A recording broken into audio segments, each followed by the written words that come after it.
The out loss ఇది Korean film. Excellent film, అసలు beautiful film and action, super drama film. చెప్పాలంటే full and full action, ఎక్కువ action ఉండే film.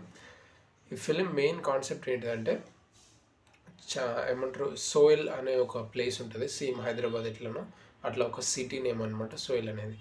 So అక్కడ Chinese gangs, ఈ Korean gangs ఇవన్నీ కూడా ఒక చైనా టౌన్ లాగా ఒక ప్లేస్ ఉంటుంది. ఆ ప్లేస్లో ఈ చైనీసు అండ్ ఈ కొరియన్స్ వీళ్ళిద్దరూ ఒక రెండు గ్యాంగ్లుగా ఉంటారు అనమాట.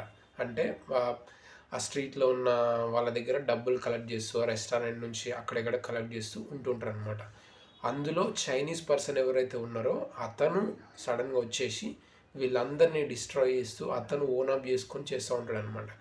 Is very dangerous man. అంటే అతను ఒక గ్యాంగ్స్టర్, అసలు ఎక్స్ట్రీమ్లీ సూపర్ టాలెంటెడ్ అండ్ ఏమంటారు ఫైట్స్ కానీ అవన్నీ క్రేజీగా ఉంటాయి. ఇన్ఫ్యాక్ట్ ఈ సినిమాలో అతనే హయ్యెస్ట్ పాపులర్ థింగ్గా ఉంటాడు. సో ఇట్లా జరుగుతున్న టైంలో అదే సిటీలో ఒక పోలీస్ ఆఫీసర్గా మా డాంగ్ అనే ఎవరైతే main person police officer hero ఉన్నాడో ఆ హీరో ఈ రెండు గ్యాంగ్ల మధ్య అండ్ ఈ ఈ మెయిన్ క్రేజీ క్యాండిడేట్ విలన్ ఎవరైతే ఉన్నారో అతన్ని పట్టుకోవడానికి చేసే పోరాటం కానీ వార్ కానీ ఏదైతే ఉందో ఈ సినిమా మొత్తం దీని గురించి అనమాట.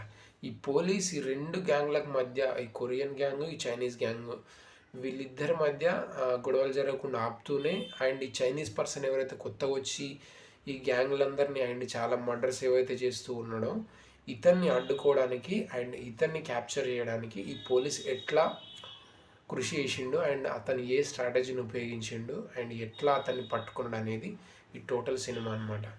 అండ్ సూపర్ యాక్టింగ్, అసలు యాక్టింగ్ అయితే one of the brilliant performances ఉంటాయి. అండ్ దాంతోపాటు ఈ ఈ చైనీస్ మ్యాన్ విలన్ ఎవరైతే ఉన్నారో ఆ బ్రూటల్ మ్యాన్, అసలు నిజంగా అతని క్యారెక్టర్ అయితే డిజైనింగ్ అయితే నెక్స్ట్ లెవెల్ అసలు. ఇన్ఫ్యాక్ట్ అలాంటి క్యారెక్టర్ అయితే నేనైతే రీసెంట్ టైం కాదు, ఇన్ఫ్యాక్ట్ అలాంటి ఒక రూత్లెస్ క్యారెక్టర్, అలాంటి వైలెంట్ క్యారెక్టర్ అయితే నేనైతే చూడలేదు. బట్ ఈ సినిమాలో అయితే సూపర్గా ఎక్స్ప్లోర్ చేసారు. ఇన్ఫ్యాక్ట్ మనకు అతని నుంచి వచ్చే కాన్ఫ్లిక్ట్ కానీ అసలు చాలాసార్లు అతనే హీరో ఏమన్న ఫీలింగ్ మనకు చాలాసార్లు కలుగుతుంది.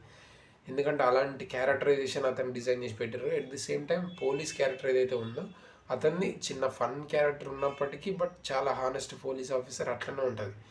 బట్ ఎక్స్ట్రాడినరీ కామెడీ ఉంటుంది అండ్ బ్యూటిఫుల్ యాక్షన్ ఫిలిం అనమాట. సో ఈ రౌండప్ స్టోరీ ఇదంతా కూడా ఈ చైనా టౌన్ అనే ఒక ప్లేస్ ఏదైతే ఉందో ఆ ప్లేస్లో జరుగుతుంది. అండ్ దీంట్లో సర్ప్రైజింగ్ ఎలిమెంట్ ఏంటి అంటే ఈ సినిమా యాక్చువల్గా జరిగిన ఇన్సిడెంట్ బేస్ చేసుకొని తీసిన సినిమా.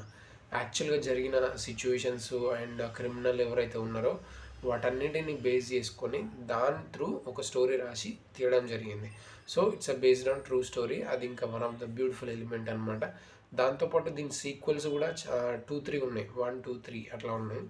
ఇది అవుట్లాస్ 1 అనమాట. సో చాలా ద అవుట్లాస్ అనే నేమ్తో చాలా వేరే డిఫరెంట్ ఫిలిమ్స్ ఉన్నాయి, కన్ఫ్యూజ్ అవ్వకండి. ఇది 2017 ఫిలిం, కొరియన్ ఫిలిం అండ్ మా డాంగ్ అని ఎవరైతే ఉన్నారో మెయిన్ పర్సన్ అతని సినిమా ఇది. సో అట్లా అయితే మీకు ఈజీగా ఉంటుంది. అండ్ ఈ సినిమా సబ్టైటిల్తో ఉంది అండ్ ఇంగ్లీష్లో కూడా అవైలబుల్గా ఉంది. సో వీలైతే చూడండి, చూసిన తర్వాత మీ కామెంట్ ఏందో డెఫినెట్గా నాకు మెన్షన్ చేయండి. So that's it. Thank you for watching. Please do subscribe.